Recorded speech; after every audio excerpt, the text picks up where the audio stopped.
Hello friends, welcome to the Guna Tamil stories. வாழவே பிடிக்கல அப்படின்னு புலம்புறவங்களா நீங்க, உங்களுக்கான கதை தான் இது.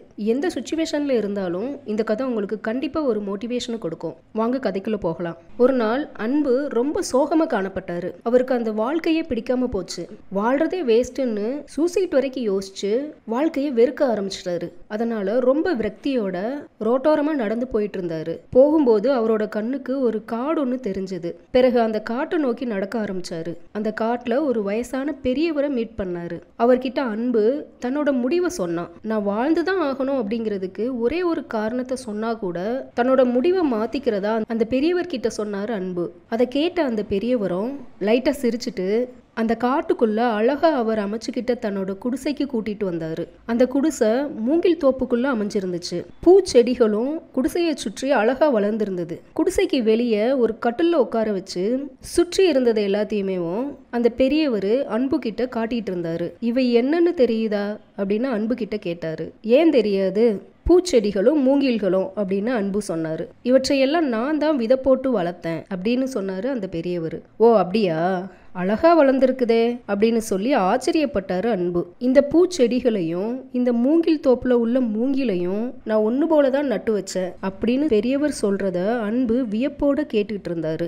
இந்த பூந்தோட்டத்தையும் இந்த மூங்கில் தோப்பையும் ஒரே நேரத்துல நிலத்தை கொத்தி விதைச்சேன். நல்ல சூரிய ஒளி கிடைக்கும்படி செஞ்சேன். காலந்தவராம உரமிட்டேன், களை எடுத்தேன், நீர் பாய்ச்சினேன். இந்த பூச்செடிகள் வேகமா முளைவிட்டு வளர்ந்துருச்சுங்க. அழகிய வண்ணங்கள்ல பூ பூத்து மனம் பரப்பின. ஆனால் மூங்கில் விதைகள் மட்டும் ஒரு வாரம் ஆகியும் முளைவிடல. ஆனா நான் சோர்ந்து போகல. பிறகு 2 வாரங்கள் ஆச்சு, 3 வாரங்கள் ஆச்சு. மூங்கில் விதைகள்ல இருந்து ஒரு அசைவையும் காணோம். அப்படியும் நான் சோர்ந்து போகல.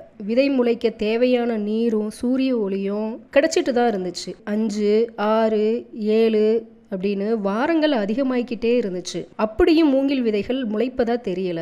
கடைசியில 8வது வாரம், அதாவது 60 நாட்களுக்கு பிறகு பூமியை பிளந்துக்கிட்டு மஞ்சள் கலர்ல சின்ன சின்ன தளிர்கள் வெளிவந்துச்சுங்க. அந்த நேரத்துல பூச்செடிகளோடு ஒப்பிடும்போது ரொம்ப சின்ன உருவம் தான். ஆனா வெறும் 6 மாதங்கள்ல 100 அடிக்கும் மேல விஸ்வரூபம் எடுத்து வளர்ந்துருச்சுங்க. ஒரு நாளைக்கு 1 மீட்டர் அப்படின்னு வேகமா வளர்ந்து இப்போ தோப்பா நிற்கின்றன. அந்த விதைகள் கிட்டத்தட்ட 60 நாட்கள் முளைப்பதற்கான சூழலுக்கு போராடி இருக்கின்றன. நம்ம கண்ணுக்கு தெரியாம பூமிக்குள்ள வேற பாய்ச்சி ஸ்ட்ராங்கா நிற்க காரணமா இருக்கின்றன. கடவுள் யார் மேலையும் சுமக்க முடியாத பாரத்தை சுமத்தி விடுறதில்ல அப்படிங்கிறத மறக்க கூடாது. நீ எடுத்த முடிவிலிருந்து உன்னை மாத்துறதுக்கு ஒரு காரணத்தை காட்ட சொன்ன. அதுக்கான 1000 காரணங்கள் உனக்குள்ளே இருக்கிறத நீ பொறுமையோட யோசிச்சா தெரிஞ்சுக்கலாம். உன்னோட இத்தனை நாள் போராட்டங்களும் துன்பங்களும் கவலைகளும் நீ ஸ்ட்ராங்கா ஆகிறதுக்கான ஒரு போராட்டமாகவே நீ பார்க்கணும். மூங்கில் விதைகளை போல உன்னோட வேர்பாய்ச்சலுக்கான நேரம் இது. அடுத்தது, உன்னை யாரோடையும் ஒப்பிடாத.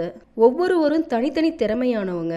எப்படி மூங்கிலோட இதோ இந்த பூச்செடிகளை ஒப்பிட முடியாதோ அதே போலத்தான் அடுத்தவரோட நம்ம ஒப்பிடுவதும். உனக்கும் காலம் இருக்குது. நீயும் உயரமா வளரத்தான் போற. இந்த மூங்கில் உயரத்திற்கு நீ வளர்வதற்கு உனது முயற்சிகளை அதிகப்படுத்து. மூங்கில போல வீரியமா வளர்ந்து விண்ணை தொடு. துன்பத்திலும் இன்பத்திலும் நீ ஞாபகம் வச்சுக்க வேண்டிய ஒரே உண்மையான விஷயம், இந்த நிமிடம் நிரந்தரம் இல்லை அப்படிங்கிறது. பெரியவர் சொன்ன வார்த்தைகளை கேட்ட அன்பு எந்த பிரச்சனை வந்தாலும் தன்னோட முயற்சியை மட்டும் விடாம வாழ்க்கையில முன்னேற தொடங்கினான். அன்பு மாதிரி தான் நாமளும் அப்ப நடக்கிற விஷயங்களை யோசிச்சுட்டு என்ன வாழ்க்கடா இதுன்னு விரக்தியோட உச்சத்துக்கே போயிடுவோம். ஆனா அப்போ நம்ம யோசிக்க வேண்டிய ஒரே விஷயம், இந்த நிமிடம் நிரந்தரம் இல்லை, இதுவும் கடந்து போகும் அப்படிங்கிறது தான். வாழ்க்கையில வர பிரச்சனைகள் நம்மள மேலும் மேலும் ஸ்ட்ராங் ஆக்கும். நாம ஃபேஸ் பண்ண பிரச்சனைகளை யோசிச்சோம் அப்படின்னாலே நாம எவ்வளவு ஸ்ட்ராங் ஆனவங்க அப்படிங்கிறத நாம புரிஞ்சுக்கலாம். இனிமே வாழ பிடிக்கலன்னு சொல்லாம பொறுமையா வாழ்ந்துதான் பாருங்களேன், வாழ்க்கை எவ்வளோ அழகானதுன்னு புரியும். இந்த கதை உங்களுக்கு பிடிச்சிருந்தது அப்படின்னா லைக் பண்ணுங்க, ரொம்ப பிடிச்சது அப்படின்னா ஷேர் பண்ணுங்க. அப்புறம் நம்ம குணா தமிழ் ஸ்டோரி சேனலை சப்ஸ்கிரைப் பண்ணிட்டு பெல் ஐக்கானையும் அழுத்திடுங்க. மீண்டும் அடுத்த அழகான கதையில் சந்திக்கலாம். நன்றி.